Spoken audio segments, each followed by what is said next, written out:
Hello hello साथीभाइ दाजुभाइ दिदीबहिनीहरू, यहाँ हेर्नुहोस् सुन्नुहोस्।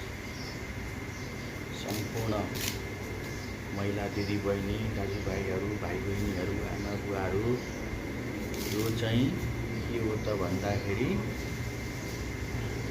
निमको पत्ता, निमपात, निमको पत्ता।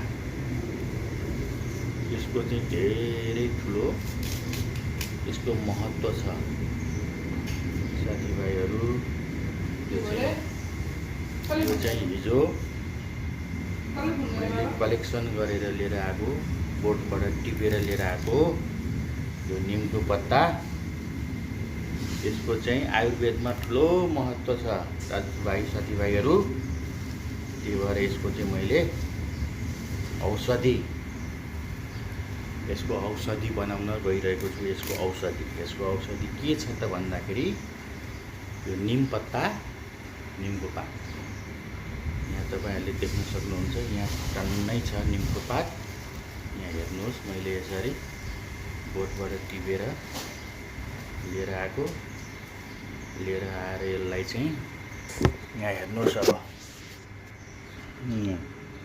यसलाई चाहिँ यस्तो ठुलो बाटामा पानीमा यसलाई चाहिँ पखालेर धोएर यसलाई चाहिँ मजाले धोइधाइ गरेर पखालेर यसलाई सुकाउने घाममा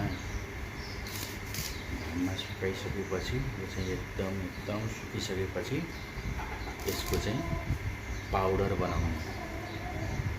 पाउडर मिक्सीमा हालेर यसलाई चाहिँ मसिनो पिठो जस्तो मैदा जस्तो पाउडर बन्छ। बनाएर चाहिँ यसलाई चाहिँ फेरि एउटा काँचको बोतलमा, काँचको भाँडोमा यसलाई चाहिँ स्टोर गरेर राख्ने साथीहरू।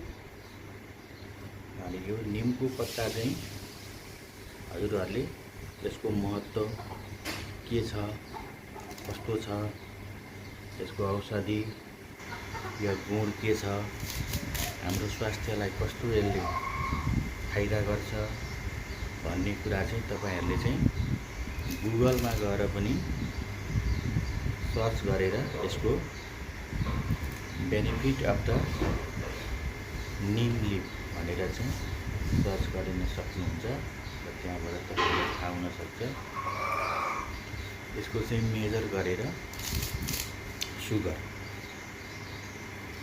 जसको सुगर बढी छ, जसको सुगर 400, 500, 700 छ, जसले इन्सुलिन लिनु भइरहेको छ,